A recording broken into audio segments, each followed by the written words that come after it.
Yeah, it's not just commercial real estate anymore. Apartment buildings, residential apartment buildings are going to start taking a hit too. You got over $1 trillion coming due in loans over the next couple of years here. Now, apartment buildings, it's super safe, real estate haven. Yeah, investors have bid up the price of multifamily buildings for years. Again, why? Well, we can keep raising rents.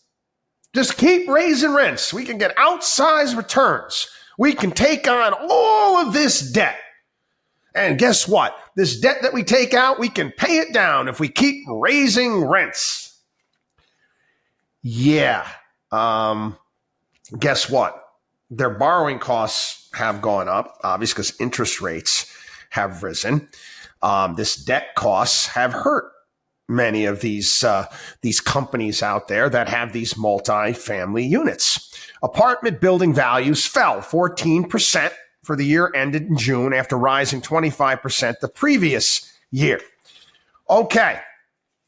The delinquencies in multifamily are low, but they're starting to rise.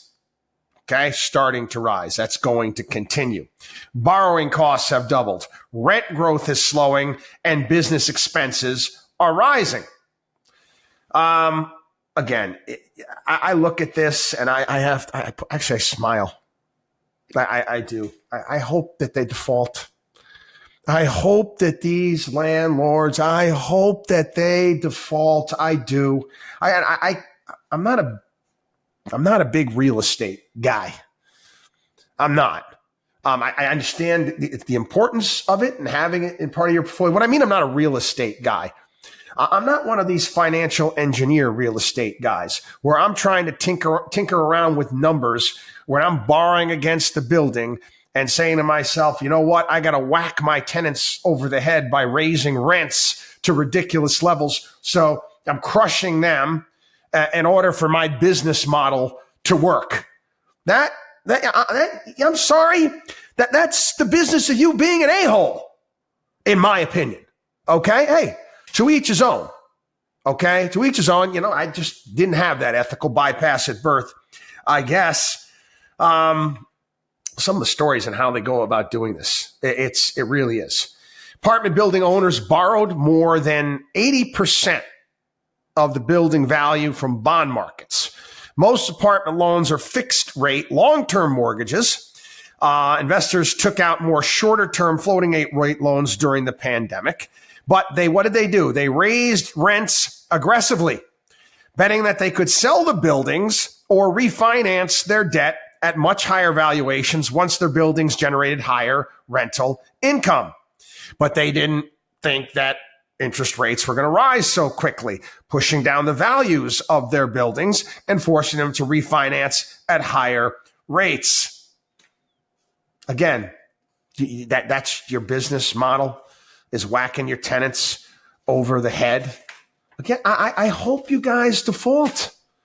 I do. There's this company, Tide Equities.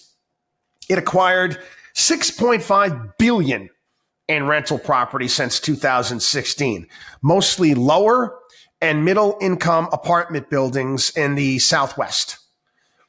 The company expected to push up rents, wait for it, 44% over the course of 3 years. 44%.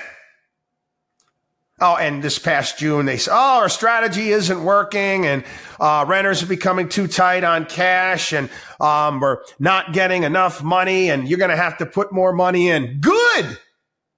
I hope you lose. I hope you go under. The building's not going anywhere. Lender take it over. Someone will buy it at a discount. I hope you lose.